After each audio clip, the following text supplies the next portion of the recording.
Over the past 4 years, I've had just this amazing transformation in my life. I went from an almost constant state of adding new rituals, routines, challenges, and an almost obsessive desire to be always doing something, going somewhere, to now living with this consistent underlying sense of contentment, happiness, purpose, and fulfillment.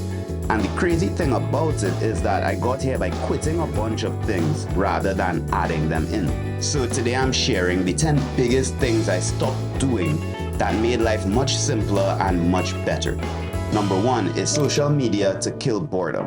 Social media was so much fun in the early days of it, right? You could post pictures, look at memes, and read people's dogfight arguments in the comment sections with almost no downside because your network was mostly just people you knew. But when the algorithms got more advanced and timelines became infinite and short form videos became popular, I found myself glued to my screen unintentionally. And I'd always leave feeling way worse about myself and the world in general, that I had to step away for my mental health. So 3 years ago, I deleted every social media application minus YouTube, WhatsApp, and Line off of my phone. And occasionally I'll download Instagram, then delete it right after. And since doing this, life has become so much simpler. I can think way more clearly now because I'm not being triggered on a regular basis. And I don't care about maintaining an online persona anymore. And most importantly, I can be intentional about my time that I would have spent wasted just glued to that screen. And you still get the funny videos, the good ones anyway. And that leads exactly to the second thing I quit, giving away my mental space freely. How often do you think the average person checks their phone in a day? No, it's more than 100. The average person checks their phone 144 times in a day. I check my own stats as well, and I'm not happy about it. I'll show you. It would be fine if I was choosing consciously to unlock the device, but majority of the time, it's a notification that pops up and drags my attention away from something else I would rather be doing. Like when I worked with clients on the other side of the world, sometimes they'd call me during my off time when I'm doing something to calm my brain down. And whether I answered the phone or not, once I saw the call coming in, my mind would now start to think about their project or what I could be doing differently in my business. Whatever it was, that mental space was now theirs. So now my phone is permanently on Do Not Disturb. I don't hear sounds or notifications unless it's someone that's calling me off of certain applications. I don't read news to absorb that worry. And I try to keep my phone away from my eyesight as often as possible. And I try not to check my phone first thing in the morning, but I'll keep it real with you. It's a bit difficult to do that because I want to see how these videos are performing. So do me a favor and pound like for your boy down below so that I can have a great morning when I wake up. But on a serious note, I just check everything at a specific time of the day so I can at least be a little bit intentional about how I'm letting this mental space be taken. And since doing this, my mind feels so much clearer. I can think much more clearly. I feel as if my brain has so much more space. And most importantly, I feel literally healthier from doing this. Addiction to desire. Do you know the quote, "You can have it all, just not all at once"? It's by Oprah, and the way I've interpreted it, it means that you can have the things that are important to you if you prioritize them. And that's not how I used to live. I wanted to both have a lot of money in the bank and also have a bunch of luxury goods and experiences. But I was on an average salary at an average job. How would I get the money to have a full bank account and luxury goods at the same time? No. Stop. We're not going to be that stereotype. Well, you're broke, dog.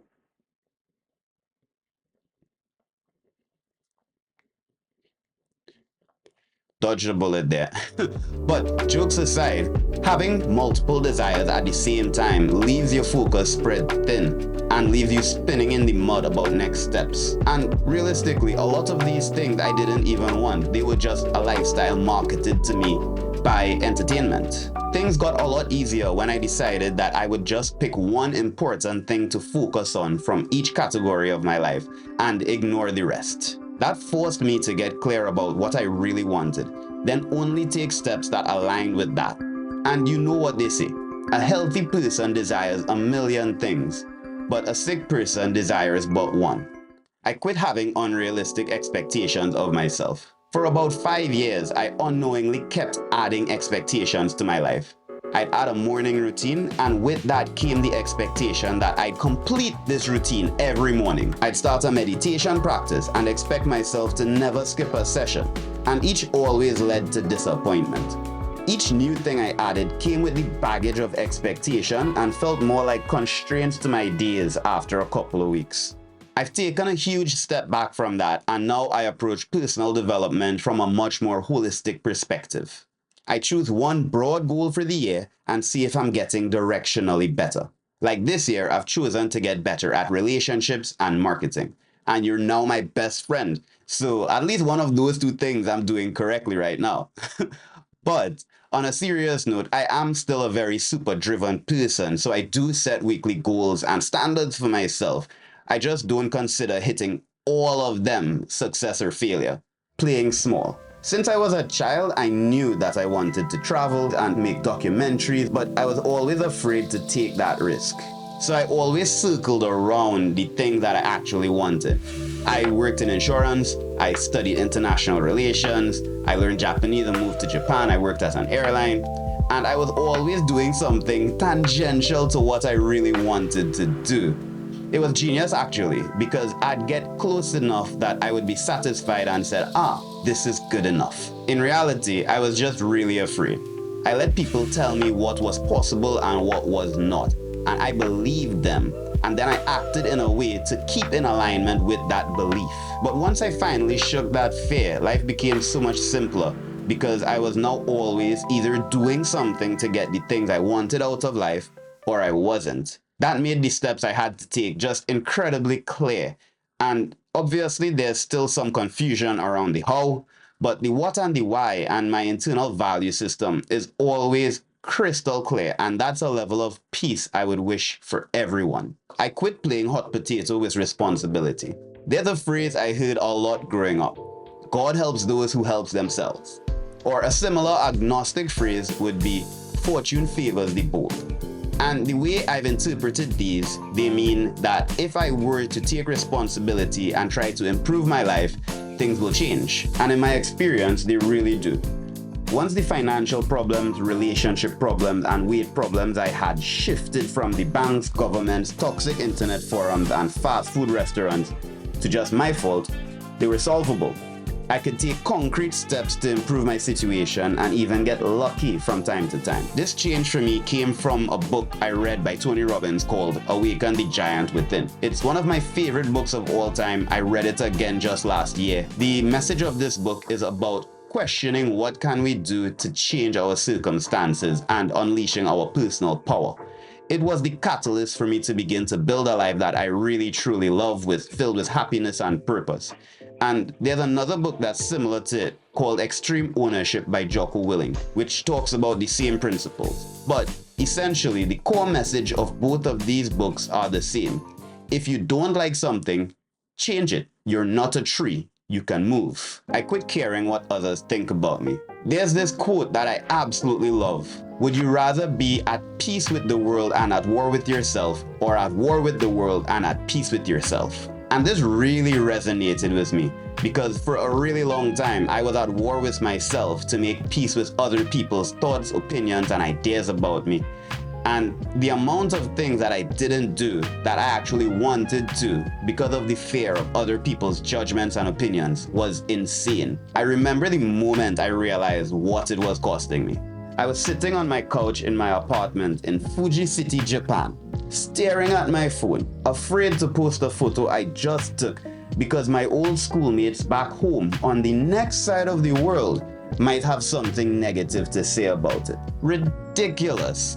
I thought about how often they actually crossed my mind, and reality was they nearly never crossed my mind. Only if I was about to post something that may get negative comments, or if I was reminiscing about times in the past. But otherwise, about 99% of the people on the planet I never thought about. Even this weird dude.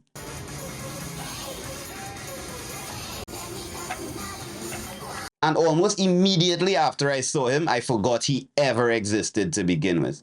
So who am I to stop and think that if I post a pic, I'm going to be in people's mind for a long time? They really care about me. They don't. And that's when I was able to step back and really notice that no one thinks about us the amount we think about ourselves. And that's really freeing. It's allowed me to be silly, take risks, and live a lot more in the moment rather than being constantly consumed with other people's potential thoughts and opinions about me. I quit busyness.